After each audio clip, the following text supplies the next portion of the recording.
ಇನ್ನು ಜೈ ಶ್ರೀರಾಮ್ ಅನ್ನಿದ್ದಕ್ಕೆ ಹಲ್ಲೆ ಮಾಡಿದ ಪ್ರಕರಣಕ್ಕೆ ಸಂಬಂಧಪಟ್ಟಂತೆ ಸಾಕಷ್ಟು ತಿರುವುಗಳಿಗೆ ಸಿಗ್ತಾ ಇದೆ. ಬೆಂಗಳೂರಿನ ವಿದ್ಯಾರಣ್ಯಪುರ ಠಾಣೆ ಎದುರು ಧರಣಿ ಮಾಡಲಾಗ್ತಾ ಇದೆ. ಬಿಜೆಪಿ ಕಾರ್ಯಕರ್ತರಿಂದ ಈಗ ಪ್ರತಿಭಟನೆ ಮಾಡಲಾಗ್ತಾ ಇದೆ.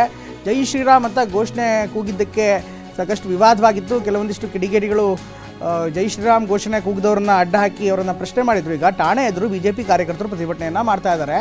ವಿದ್ಯಾರಣ್ಯಪುರ ಠಾಣೆಗೆ ಭೇಟಿ ನೀಡಿದ ರಮಣಗುಪ್ತಾ, ಪಶ್ಚಿಮ ವಿಭಾಗದ ಹೆಚ್ಚುವರಿ ಆಯುಕ್ತ ಆಗಿರುವಂಥ ರಮಣಗುಪ್ತಾ ಭೇಟಿ ಕೊಟ್ಟಿದ್ದಾರೆ. ಅಲ್ಲಿ ಪರಿಸ್ಥಿತಿ ಹೇಗಿದೆ ಅದನ್ನು ತಹಬಂದಿಗೆ ತರೋ ನಿಟ್ಟಿನಲ್ಲಿ ನಾಯಕರ ಜೊತೆಗೆ ಮಾತನಾಡಿ ಪರಿಸ್ಥಿತಿ ತಿಳಿಗೊಳಿಸೋ ನಿಟ್ಟಿನಲ್ಲಿ ಈಗ ಹಿರಿಯ ಅಧಿಕಾರಿಗಳ ಎಂಟ್ರಿ ಆಗಿದೆ. ಜೈ ಶ್ರೀರಾಮ್ ಅಂತ ಘೋಷಣೆ ಕೂಗಿದ್ದಕ್ಕೆ ಸಾಕಷ್ಟು ದೊಡ್ಡ ಮಟ್ಟಿಗೆ ವಿವಾದ ಆಗಿತ್ತು. ಕೆಲ ಕಿಡಿಗೇಡಿಗಳು ಘೋಷಣೆ ಕೂಗಿದವರನ್ನು ಅಡ್ಡ ಹಾಕಿ ಪ್ರಶ್ನೆ ಮಾಡಿದರು.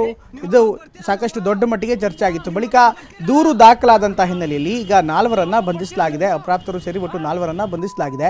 ಇನ್ನು ಇದೇ ವಿಚಾರಕ್ಕೆ ಸಂಬಂಧಪಟ್ಟಂತೆ ಬಿಜೆಪಿ ಈಗ ನೇರವಾಗಿ ಆರೋಪವನ್ನು ಮಾಡ್ತಾ ಇದೆ ಕಾಂಗ್ರೆಸ್ ವಿರುದ್ಧ. ಇಂಥ ಒಂದು ಕಿಡಿಗೇಡಿ ಕೃತ್ಯಗಳು ಮಾಡೋದಕ್ಕೆ ರಾಜಕೀಯ ಪಕ್ಷದ ಬೆಂಬಲ ಇದೆ, ಈ ಕಾರಣಕ್ಕೋಸ್ಕರ ಮಾಡ್ತಿದ್ದಾರೆ ಅಂತ ಆರೋಪ ಕೂಡ ಮಾಡ್ತಾ ಇದೆ. ಹೀಗಾಗಿ ವಿದ್ಯಾರಣ್ಯಪುರ ಪೊಲೀಸ್ ಠಾಣೆ ಮುಂಭಾಗದಲ್ಲಿ ಬಿಜೆಪಿ ಕಾರ್ಯಕರ್ತರು ಯೋಗೇಶ್ ಮೇಕಪ್ ಮಾಡಿ ತಿಂಗಳಿಗೆ 2 ಲಕ್ಷದವರೆಗೆ ಸಂಪಾದಿಸ್ತಾರೆ. ನೀವು ಕೂಡ ಅವರಿಂದ ಕಲಿಬೇಕಾ? ಅವ್ರ ಜೊತೆ ವಿಡಿಯೋ ಕಾಲ್ನಲ್ಲಿ ಮಾತಾಡಬೇಕಾ? ಈಗಲೇ ಫ್ರೀಡಮ್ ಆ್ಯಪ್ ಡೌನ್ಲೋಡ್ ಮಾಡಿ. ಪ್ರತಿಭಟನೆ ನಡೆಸಿದರು. ಬಿಜೆಪಿ ಮುಖಂಡರಾದಂಥ ರವಿ ಹಾಗೂ ರಮೇಶ್ ಗೌಡ ಇಬ್ಬರು ಕೂಡ ಪ್ರತಿಭಟನೆಯಲ್ಲಿ ಭಾಗಿಯಾಗಿದ್ದರು. ಈ ಸಂದರ್ಭದಲ್ಲಿ ಪೊಲೀಸರಿಗೆ ದೂರನ್ನು ಕೂಡ ಕೊಟ್ಟಿದ್ದಾರೆ. ಇನ್ನು ಜೈ ಶ್ರೀರಾಮ್ ಅಂತ ಘೋಷಣೆ ಕೂಗಿದ್ದಕ್ಕೆ ಹಲ್ಲೆ ಕೇಸ್ ವಿಚಾರವಾಗಿ ಇನ್ನಷ್ಟು ಅಪ್ಡೇಟ್ಸ್ ಬರ್ತಾ ಇದೆ. ಪೊಲೀಸರಿಗೆ ದೂರು ನೀಡಿದ ಬಿಜೆಪಿ ಮುಖಂಡರು, ಇನ್ಫ್ಯಾಕ್ಟ್ ಬಿಜೆಪಿ ಮುಖಂಡರು ಕೂಡ ಈಗ ಈ ಒಂದು ಪ್ರಕರಣವನ್ನು ಗಂಭೀರವಾಗಿ ಸ್ವೀಕರಿಸಿದ್ದಾರೆ. ಈಶಾನ್ಯ ವಿಭಾಗದ ಡಿಸಿಪಿ ಲಕ್ಷ್ಮೀ ಪ್ರಸಾದ್ಗೆ ದೂರನ್ನು ಕೊಡಲಾಗಿದೆ. ದೂರು ನೀಡಿ ಹೊರಟ ಬಿಜೆಪಿ ಕಾರ್ಯಕರ್ತರು ಬಟ್ ಯಾವ ವಿಚಾರಕ್ಕೆ ದೂರು ಕೊಟ್ಟಿದ್ದಾರೆ ಇದೆಲ್ಲವೂ ಕೂಡ ಇನ್ನಷ್ಟು ವಿವರ ಬರಬೇಕಾಗಿದೆ. ಪ್ರತಿಭಟನೆ ಬಳಿಕ ಈಶಾನ್ಯ ವಿಭಾಗ ಡಿಸಿಪಿಗೆ ದೂರನ್ನು ಕೊಟ್ಟಿದ್ದಾರೆ. ಆಗ್ತಾ ಇರುವಂಥ ಬೆಳವಣಿಗೆಗಳ ಬಗ್ಗೆ ಅವರು ಸಂಪೂರ್ಣವಾಗಿ ದೂರನ್ನು ಕೊಟ್ಟಿದ್ದಾರೆ. ಹಲ್ಲೆ ನಡೆಸಿದವರ ವಿರುದ್ಧ ಕ್ರಮಕ್ಕೆ ಆಗ್ರಹಿಸಿ ಈಗ ದೂರನ್ನು ಕೊಡಲಾಗಿದೆ. ಜೈ ಶ್ರೀರಾಮ್ ಅಂತ ಘೋಷಣೆ ಕೂಗಿದ್ದಂಥ ಪ್ರಕರಣ ಈಗ ರಾಜಕೀಯ ತೀರ್ವನ್ನು ಕೂಡ ಪಡೆದುಕೊಳ್ತಾ ಇದೆ. ಇವತ್ತು ಪಕ್ಷದ ಪ್ರಮುಖರೊಂದಿಗೆ ಹಿರಿಯ ಅಧಿಕಾರಿಗಳನ್ನು ಭೇಟಿ ಮಾಡಿದ್ವಿ. ನಮ್ಮ ಜೊತೆ ಪವನ್ ಮತ್ತು ರಾಹುಲ್ ಇಬ್ಬರು ಕೂಡ ಬಂದಿದ್ದರು.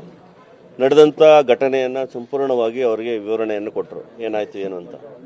ಅದಕ್ಕೆ ಈಗಾಗಲೇ ಹಿರಿಯ ಅಧಿಕಾರಿಗಳು ಈಗಾಗಲೇ ನಿನ್ನೆ FIR ಆದ ನಂತರ ಅಷ್ಟು ಜನವನ್ನು ನಾವು ಬಂಧನ ಮಾಡಿದ್ವಿ. ಬಂಧನ ಮಾಡಿ ನಮ್ಮ ತನಿಖೆಯನ್ನು ಮುಂದುವರಿಸಿದ್ದೇವೆ. ಅದರಂತೆ ಅವರ ವಿರುದ್ಧ ಸೂಕ್ತವಾದಂಥ ಕಾನೂನು ಕ್ರಮವನ್ನು ತಗೊಳ್ತೇವೆ. ಅದು ಕಠಿಣವಾಗಿ ತಗೊಳ್ತೇವೆ. ಮುಂದಿನ ದಿನದಲ್ಲಿ ಯಾವುದೇ ರೀತಿಯಾದಂಥ ಈ ರೀತಿ ಅಹಿತಕರ ಘಟನೆಗಳಾಗದ ರೀತಿ ನೋಡ್ತಕ್ಕಂಥ ಜವಾಬ್ದಾರಿಯನ್ನು ಇಲಾಖೆ ವಹಿಸುತ್ತೆ. ಆ ಜವಾಬ್ದಾರಿಯನ್ನು ನಾವು ನಿರ್ವಹಿಸ್ತೀವಿ ಅಂತಕ್ಕಂಥ ಮಾತನ್ನು ಹೇಳಿದ್ದಾರೆ. ಜೊತೆಗೆ ಯುವಕರಿಗೂ ಕೂಡ ಧೈರ್ಯವನ್ನು ಕೊಟ್ಟು ನಾವು ನಿಮ್ಮ ಜೊತೆ ಇದ್ದೇವೆ ಇಲಾಖೆ. ಈ ಥರದ ಯಾವುದೇ ಅಹಿತಕರ ಘಟನೆಗೆ ಮುಂದಿನ ದಿನದಲ್ಲಿ ಕೂಡ ಅಲ್ಲ, ಆಲ್ಕೋಹಾಲ್ ಪ್ರೂವ್ ಆಗ್ಲಿಕ್ಕೆ ಮೆಡಿಕಲ್ ಆಗಬೇಕಾಗಿದೆ. ಈಗ ಮೆಡಿಕಲ್ ಈಗ ಆಗುತ್ತೆ, ನಮಗೆ ಮೆಡಿಕಲ್ ಆದ್ಮೇಲೆ ನಮಗೆ ಖಚಿತ ಆಗುತ್ತೆ. ಸರ್, ಆರೋಪಿಗಳು ಯಾವ ಉದ್ದೇಶಕ್ಕೆ ಈ ರೀತಿ ಮಾಡಿದ್ರು ಅಂತ ಉದ್ದೇಶಪೂರ್ವಕವಾಗಿ ಮಾಡೋದು ಹೇಗೆ? ಅಲ್ಲ, ಉದ್ದೇಶಪೂರ್ವಕ ಅಂದ್ರೆ ಅವ್ರು ಈ ತರ ಹೇಳ್ತಾ ಇದ್ರು ಅಂತ ಹೇಳ್ಬಿಟ್ಟು ನಾವು ಮಾಡಿದೀವಿ ಅಂತ ಅವ್ರು ಹೇಳ್ತಾ ಇದ್ದಾರೆ. ಬಟ್ ಈಗ ಮತ್ತೆ ಬಂದವರು ಸ್ವಲ್ಪ ಕಂಪ್ಲೇಂಟ್ ಮಾಡ್ತಾ ಇದ್ದಾರೆ, ಇಲ್ಲ ಅವ್ರ ಹಿಂದೆ ಯಾರೋ ಇರ್ಬೋದು ಅಂತ ಹೇಳಿ. ಆ ತರ ಏನಾದ್ರು ಇದ್ರೆ ಅದು ಕೂಡ ನಾವು ಇನ್ವೆಸ್ಟಿಗೇಟ್ ಮಾಡ್ತಾ ಇದೀವಿ.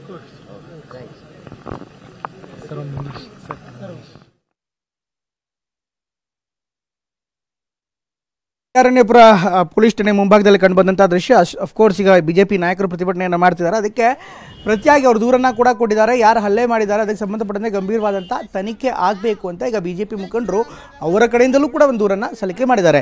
ಇನ್ನು ಇದಕ್ಕೆ ಸಂಬಂಧಪಟ್ಟಂತೆ ಅಲ್ಲಿನ DCP ಲಕ್ಷ್ಮೀಕಾಂತ್ ಅವರು ಕೂಡ ಮಾತನಾಡ್ತಾ, ಲಕ್ಷ್ಮೀ ಪ್ರಸಾದ್ ಅವರು ಕೂಡ ಮಾತನಾಡ್ತಾ ವಿವರಗಳನ್ನು ಕೊಟ್ಟಿದ್ದಾರೆ. ಈಗಾಗಲೇ ತನಿಖೆ ಮಾಡಲಾಗ್ತಾ ಇದೆ. ಅವರು ಮದ್ಯಪಾನ ಸೇವಿಸಿ ಈ ರೀತಿ ವರ್ತನೆ ಮಾಡಿದ್ರು ಅನ್ನೋ ಬಗ್ಗೆ ತನಿಖೆ ಮಾಡ್ತಾ ಇದ್ವಿ. ಈಗ ಮೆಡಿಕಲ್ ಆಗುತ್ತೆ, ಮೆಡಿಕಲ್ ಟೆಸ್ಟ್ನ ಬಳಿಕ ಸಂಪೂರ್ಣವಾದಂಥ ಮಾಹಿತಿ ಸಿಗುತ್ತೆ ಅಂತ. ಇದರ ಜೊತೆಗೆ ಅವರ ಹಿಂದೆ ಯಾರಾದರೂ ಕೂಡ ಇರ್ಬೋದು, ಅದಕ್ಕೋಸ್ಕರ ಈ ರೀತಿ ವರ್ತನೆ ಮಾಡಿರ್ಬೋದು ಅನ್ನುವಂಥ ಆರೋಪವನ್ನು ಕೆಲ ಬಿಜೆಪಿ ನಾಯಕರು ಕೂಡ ಮಾಡಿದ್ದಾರೆ. ಆ ಆಯಾಮದಲ್ಲೂ ಕೂಡ ತನಿಖೆ ಆಗತ್ತೆ ಅನ್ನುವಂಥ ಮಾತನ್ನು ಹೇಳ್ತಾ ಇದ್ದಾರೆ.